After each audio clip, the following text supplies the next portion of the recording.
Welcome back to Siri creations. Friends, ಇವತ್ತು ಒಂದು ಫಾಸ್ಟಾಗಿ ಮೂವ್ ಆಗೋವಂಥ ಸಿಂಪಲ್ ಸ್ಯಾರಿ ಕುಚ್ಚು ಮಾಡೋದು ಹೇಗೆ ಅಂತ ಕಲ್ತ್ಕೊಳ್ಳೋಣ.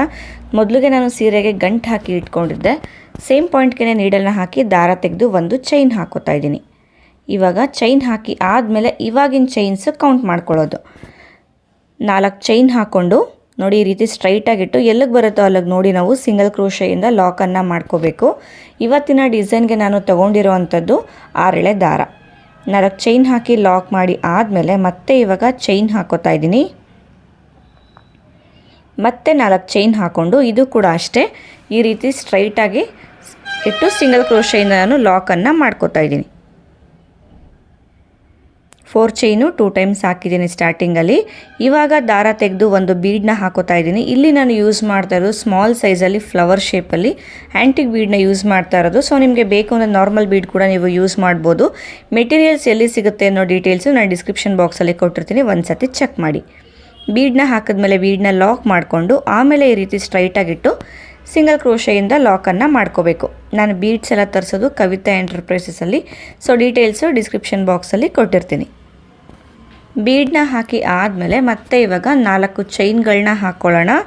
4 ಚೈನ್ ಹಾಕಿ ನೋಡಿ, ಇದು ಕೂಡ ಅಷ್ಟೇ ಈ ರೀತಿ ಸ್ಟ್ರೈಟಾಗಿಟ್ಟು ಸಿಂಗಲ್ ಕ್ರೋಶೆಯಿಂದ ಲಾಕನ್ನು ಮಾಡ್ಕೊಳ್ಳೋಣ. ಲಾಕ್ ಆದಮೇಲೆ ಮತ್ತೆ ಇವಾಗ ಚೈನ್ಗಳನ್ನ ಹಾಕೋತಾ ಇದ್ದೀನಿ. 1 2 3 4. ಈ 4 ಚೈನು ಸಹ ಈ ರೀತಿ ಸ್ಟ್ರೈಟಾಗಿ ನೋಡಿ ಸಿಂಗಲ್ ಕ್ರೋಶೆಯಿಂದ ನಾವು ಲಾಕನ್ನು ಮಾಡ್ಕೋಬೇಕು. ಮತ್ತೆ 4 ಚೈನ್ ಹಾಕೊಳ್ಳಿ.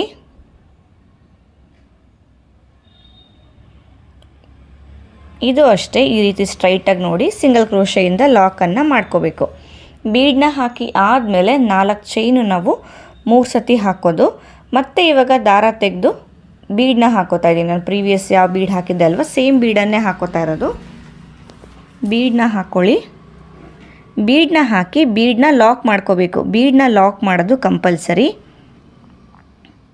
ಆಮೇಲೆ ಇದನ್ನು ಈ ರೀತಿ ಸ್ಟ್ರೈಟಾಗಿ ನೋಡಿಕೊಂಡು ಬೀಡ್ ಎಲ್ಲಿಗೆ ಬರುತ್ತೆ ಅಂತ ಅಲ್ಲಿಗೆ ನಾವು ಸಿಂಗಲ್ ಕ್ರೋಶೆಯಿಂದ ಲಾಕನ್ನು ಮಾಡ್ಕೋಬೇಕು. ಲಾಕ್ ಆದಮೇಲೆ ಮತ್ತೆ ಇವಾಗ 4 ಚೈನ್ ಹಾಕ್ಕೊಳ್ಳಿ. ಇದನ್ನು ಅಷ್ಟೇ ಈ ಥರ ಸ್ಟ್ರೈಟಾಗಿ ನೋಡಿ ಸಿಂಗಲ್ ಕ್ರೋಶೆಯಿಂದ ಲಾಕ್ ಮಾಡ್ಕೋಬೇಕು.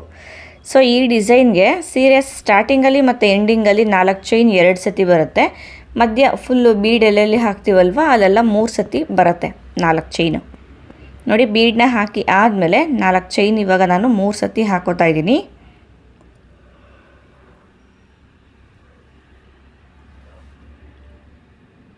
ಮತ್ತೆ 4 ಚೈನ್ ಹಾಕ್ಕೊಳ್ಳಿ.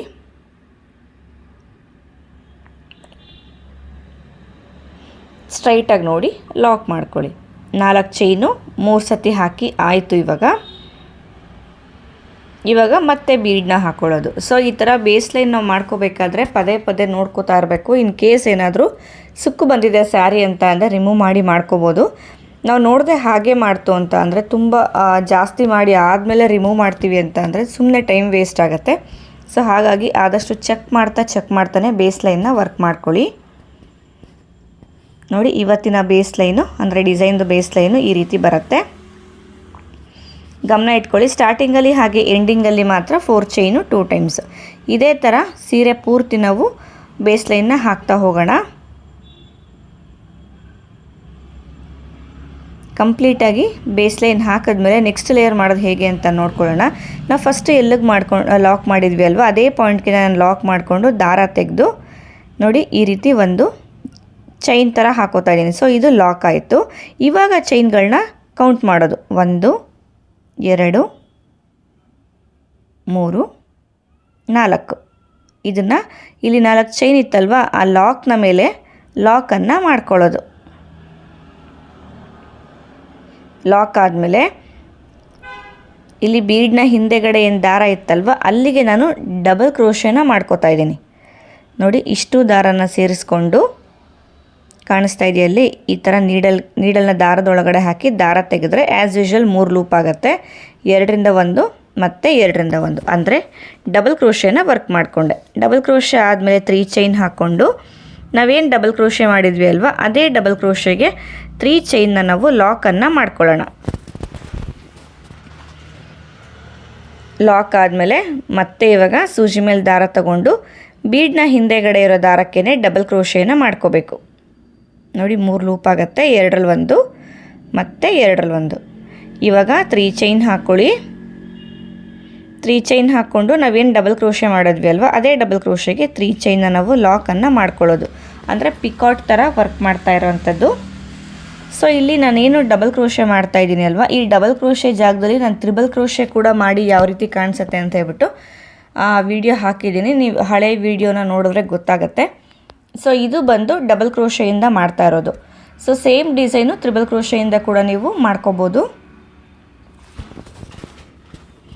ಎಲ್ಲೆಲ್ಲಿ ನಾನು ಡಬಲ್ ಕ್ರೋಶೆ ಹಾಕ್ತಾ ಇದ್ದೀನಿ ಅಲ್ವಾ, ಅಲ್ಲೆಲ್ಲ ನೀವು ತ್ರಿಬಲ್ ಕ್ರೋಶೆನ ಹಾಕ್ಕೋಬೋದು. ನೋಡಿ ಮತ್ತೆ ನಾನು ಡಬಲ್ ಕ್ರೋಶೆನ ವರ್ಕ್ ಮಾಡ್ಕೋತಾ ಇದ್ದೀನಿ. ಬೀಡನ್ನ ಲಾಕ್ ಮಾಡಿದಾಗ ಮಾತ್ರ ಈ ರೀತಿ ಬೀಡನ್ನ ಹಿಂದೆಗಡೆ ದಾರ ಬರೋ ಅಂಥದ್ದು.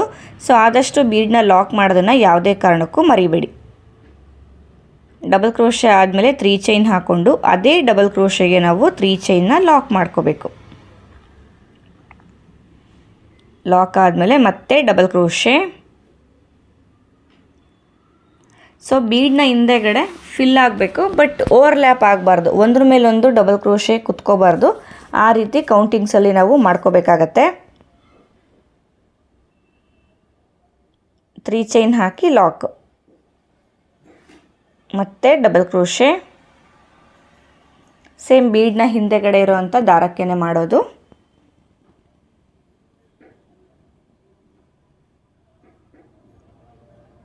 ಡಬಲ್ ಕ್ರೋಶೆ ಆದಮೇಲೆ 3 ಚೈನ್, ಮತ್ತೆ ಅದೇ ಡಬಲ್ ಕ್ರೋಶೆಗೆ ಲಾಕ್ ಮಾಡ್ಕೋಬೇಕು.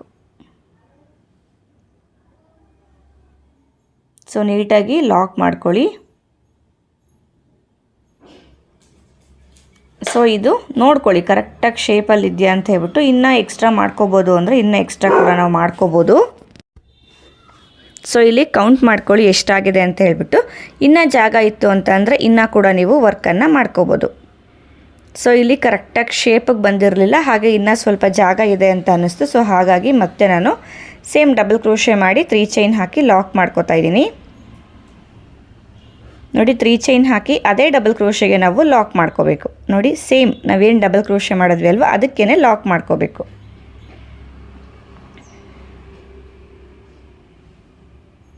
ಲಾಕ್ ಆದಮೇಲೆ ಶೇಪ್ನ ಕರೆಕ್ಟಾಗಿ ನೋಡ್ಕೊಳ್ಳಿ. ಸೊ ಕರೆಕ್ಟಾಗಿ ಶೇಪ್ ಬಂದಿದೆ ಅಂತ ಅನಿಸ್ತು. ಸೊ ಹಾಗಾಗಿ ಡೈರೆಕ್ಟಾಗಿ 4 ಚೈನ್ನ ಒಳಗಡೆ ಲಾಕ್ ಮಾಡಿ ಆಮೇಲೆ ಲಾಕ್ ಮೇಲೆ ಲಾಕ್ ಮಾಡ್ಕೋತಾ ಇದ್ದೀನಿ. ಬೇಕಂದರೆ ನೀವು 4 ಚೈನ್ದು ಲಾಕ್ನ ಮೇಲೆ ಲಾಕ್ ಮಾಡ್ಕೋಬೋದು.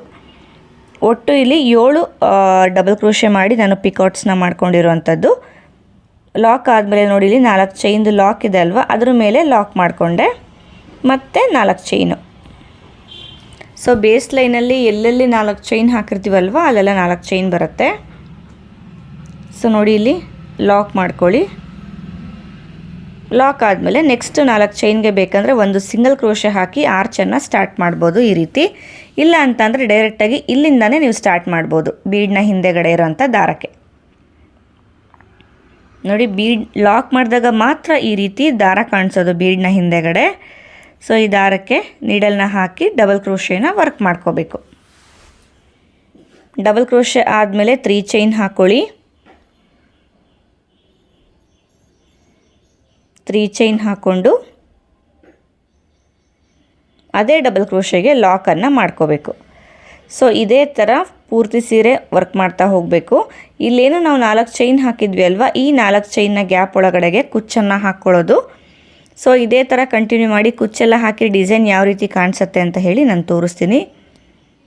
ಫ್ರೆಂಡ್ಸ್ ಏನು ನೋಡ್ತಾ ಇದ್ದೀರಾ, ಡಿಸೈನ್ ಕಂಪ್ಲೀಟ್ ಆಗಿದೆ, ಕುಚ್ಚು ಕೂಡ ಕಟ್ಟಿ ಆಗಿದೆ.